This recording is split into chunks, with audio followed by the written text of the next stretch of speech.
জুলাই অভ্যুত্থানের প্রেক্ষাপটে আওয়ামী লীগ সরকারের পতনের পর থেকেই বাংলাদেশের সঙ্গে টানাপোড়েন চলছে প্রতিবেশী দেশ ভারতের। উভয় দেশের রাজনীতিবিদ ও বর্তমান সরকারের শীর্ষস্থানীয় ব্যক্তিদের পাল্টাপাল্টি বক্তব্যে অনেক ক্ষেত্রেই সৃষ্টি হয়েছে উত্তেজনাকর পরিস্থিতি। এদিকে আগামী 12 ফেব্রুয়ারি বাংলাদেশে অনুষ্ঠিত হতে যাচ্ছে ত্রয়োদশ জাতীয় সংসদ নির্বাচন। জুলাই সনদের উপর গণভোটও অনুষ্ঠিত হতে যাচ্ছে একই দিন। এ অবস্থায় বাংলাদেশের সঙ্গে ভবিষ্যৎ সম্পর্ক নিয়ে নতুন এক বার্তা দিয়েছে ভারত। সম্প্রতি ঢাকায় ভারতের প্রজাতন্ত্র দিবসের সম্বর্ধনা অনুষ্ঠানে দেওয়া বক্তব্যে এ বার্তা দেন বাংলাদেশে নিযুক্ত ভারতীয় হাইকমিশনার প্রণয় ভার্মা। তিনি বলেন, আমরা সবসময় একটি গণতান্ত্রিক, স্থিতিশীল, শান্তিপ্রিয়, প্রগতিশীল ও অন্তর্ভুক্তিমূলক বাংলাদেশকে সমর্থন করেছি এবং সেটা অব্যাহত রাখব। প্রণয় ভার্মা বলেন, 1971 সালে বাংলাদেশের স্বাধীনতা সংগ্রাম চলাকালীন যৌথ ত্যাগের এক অবিস্মরণীয় ইতিহাস সহ আমরা একটি বিশেষ সম্পর্ক তৈরি করে নিয়েছি।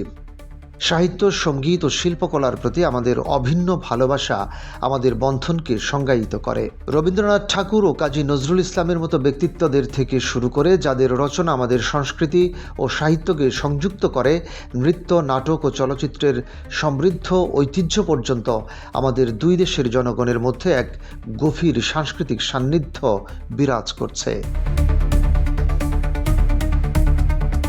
ভারতীয় হাইকমিশনার বলেন, বছরের পর বছর ধরে সংযুক্তি ও অর্থনৈতিক সম্পৃক্ততার দ্রুত রূপান্তরমান প্রেক্ষাপটে আমাদের পারস্পরিক আদান প্রদান এবং যৌথ পারস্পরিক নির্ভরশীলতা আরও সুদৃঢ় হয়েছে, যা আমাদের সমাজ, জনগণ ও ব্যবসায়িক প্রতিষ্ঠানগুলোকে পরস্পরের আরও কাছাকাছি নিয়ে এসেছে। প্রণয় ভার্মা বলেন, একটি ভারতীয় শোধনাগার থেকে বাংলাদেশে উচ্চগতির ডিজেল পরিবহনের জন্য একটি আন্তঃসীমান্ত পাইপলাইন, ভারতীয় গ্রিডের মাধ্যমে ভারত ও নেপাল থেকে বাংলাদেশে বিদ্যুৎ নিয়ে আসা আন্তঃসীমান্ত বিদ্যুৎ সঞ্চালন লাইন, এসব এমন কিছু উদাহরণ যা প্রমাণ করে আমরা একসঙ্গে জ্বালানি সংযুক্তির ভিত্তি স্থাপন করেছি, যা প্রকৃত অর্থে আঞ্চলিক অর্থনৈতিক সংহতিকে এগিয়ে নিয়ে যাচ্ছে। তিনি বলেন, আমাদের সরবরাহ শৃঙ্খল বাংলাদেশের সমৃদ্ধ তৈরি পোশাক শিল্প ও ফার্মাসিউটিক্যাল খাতকে শক্তিশালী করছে, যা পারস্পরিক সহযোগিতা ও নির্ভরশীলতার সুফলগুলোকে প্রমাণ করে। আমাদের অংশীদারিত্ব কিভাবে উভয় পক্ষের জনগণ ও ব্যবসায়িক প্রতিষ্ঠানগুলোর জন্য সুবিধা বয়ে এনেছে সেটার অসংখ্য উদাহরণ রয়েছে। ভারতীয় হাইকমিশনার বলেন, সামনের দিকে অগ্রসর হয়ে এই সাফল্যগুলো আমাদেরকে আরও দূরদর্শী ও ভবিষ্যতের জন্য প্রস্তুত সহযোগিতার উপায় অনুসন্ধান করার প্রেরণা যোগায়। সেই সহযোগিতা যা সমৃদ্ধি, অগ্রগতি ও অংশীদারিত্বের জন্য আমাদের যৌথ আকাঙ্ক্ষার উপর ভিত্তি করে প্রতিষ্ঠিত।